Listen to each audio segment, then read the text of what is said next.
Welcome to Module 13. Thank you for sticking it out this last week as I made a mistake in the discussion board not allowing you to create links, but I hope that the additional time was helpful to you as you worked on your IDP, your reflection paper, and your presentation. This week we'll be pulling the adult learning article discussion into the week, and so you'll have a bit more opportunity to discuss that and also continue to work on the final documents for the course. I want to direct you here to Module 13, and if you click here on this link, Module 13, you'll see the introduction and the checklist for the week. If you click on that, you'll be able to see a little bit of what is expected this week, just that general overview that is available each week. Then in 13.1, the reflections presentation is going to be due the week that we return from Thanksgiving break, and I wanted to give you a heads up in regards to how that is going to be scored. First of all, as it states here in number 1, both myself as the instructor and you as students are going to be involved in the scoring of each of the student presentations. Basically, that is a 50-50 kind of ratio, and there's an example and more explanation there in number 1.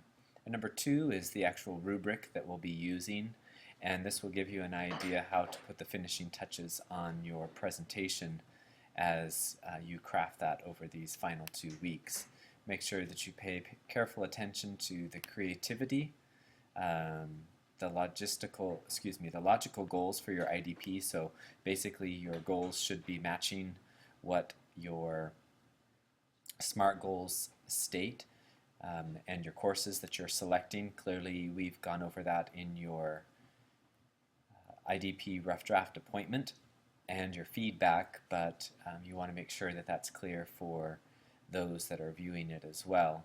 Make sure that you're articulate and you're well organized in your presentation too. That counts for 0 to 20 points. Creativity here, sorry, skip that, accounting for up to 10 points. The third portion of the rubric is regarding the interviews and how you integrate that information into your presentation. Please make sure that your interviewees are identified, that the comments that they provided you, you've been able to include those into your presentation, and then any lessons that you learned from them. Perhaps that was further affirmation of what you're doing, or it actually was a good wake-up call in some cases as you pursue another course.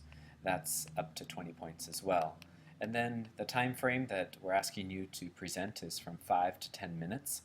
This should be no problem online. Oftentimes that is difficult for students that are involved in the hybrid course because they lose track of time. However, with a recording module through the Screencast-O-Matic and YouTube, you should be able to cut that down or extend it, however the case may be, to fit that range. So if you're within 5 to 10 minutes, you should be getting full points.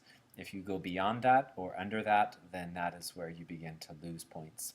So the total points available for this presentation will be 60, and then you'll each be asked to provide feedback on both of these 2 comments here. Please note that in number 3, your viewing of the presentations, your feedback and scoring is encouraged and expected. You'll actually be receiving 50 points to be a scorer or a peer editor providing feedback to each of your cohorts in the class.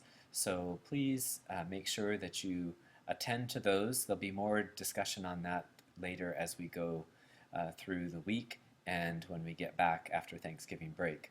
Basically, those will be posted to YouTube, and I will be providing the form on the course resources here shortly. Then moving down, we'll go back to the adult learning theory. This was for Module 12, the portion that I messed up from last week, and we'll maintain just an extended deadline for that this week so that there's plenty of time for you to engage. Please note that if you have already posted if you've already posted to that for the primary post, then that will suffice. If you have submitted a post to me via email and written for your 30 minutes basic stream of consciousness and submitted that to me, what I'd like to ask you to do is go ahead and take that and post it to the discussion board. Please don't wait for me to post what you have sent to me. I appreciate the initiative and proactive position that you took if you sent that to me. If you didn't, don't worry, you're not going to be penalized. But if you did send that to me, I would ask that you go ahead and post that back to the discussion board in the original format that I had given earlier. So please make sure that you do that if you have sent it to me. And then lastly, a reference here for the Adult Learning Theory article sign-up sheet. And then what I'd like you to do is begin to look at this portion here, an intro to eResume. You will see that here, if you click on this link, this will take you to Vicky's eResume, and you can check out the information that is on her site here. You can click throughout and get a good idea of Vicky's previous experience and get to know her. In the same manner, there is eResume for myself that I've created here, and you can view that. The reason that we're providing these two samples is so that you too can put together an electronic profile or resume for volunteer opportunities or potential employers in the future. This may be very similar.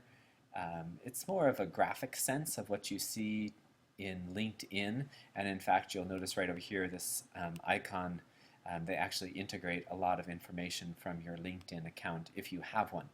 If you don't, then this is a great way. I have learned to appreciate this a bit more than originally when I first looked at it, because it is much more graphically appealing than LinkedIn. But it kind of depends upon the employer or the volunteer organization that you're wanting to connect with, whether or not they're looking for that. So just another tool to put in your toolbox as you move on in your college education and either move towards volunteer opportunities or employment. These two links right here, Digification, both for Vicky, these links are down presently.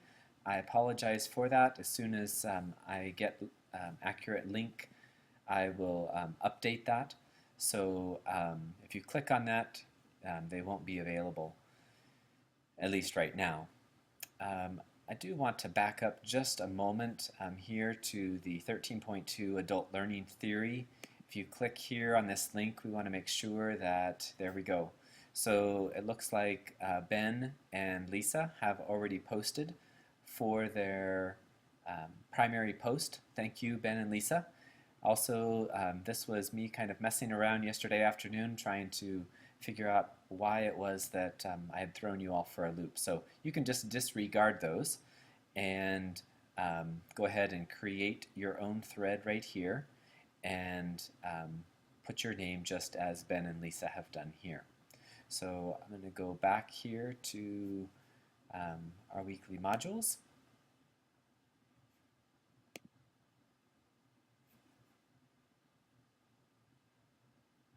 And over here, this is the link that you all have been seeing quite frequently. Hopefully no one has forgotten, and no one has forgotten to read, but these are the areas in which you all have signed up for. Looks like self-directed learning theory. We skipped Colleen. Looks like I will be engaging with you since you're the only one signed up for experiential learning theory, and I'll be glad to do that. So Anyways, just a brief overview for the week. If you have any questions, please feel free to let me know. I again apologize for last week. Very interesting set of circumstances happening on our campus as we had an outbreak of lice, and the week just became extremely overwhelming. So hopefully we're back to a little bit more steady progress, and I hope you enjoy this last week before Thanksgiving break.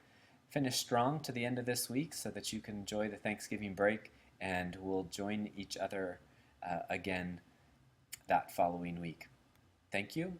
Take care.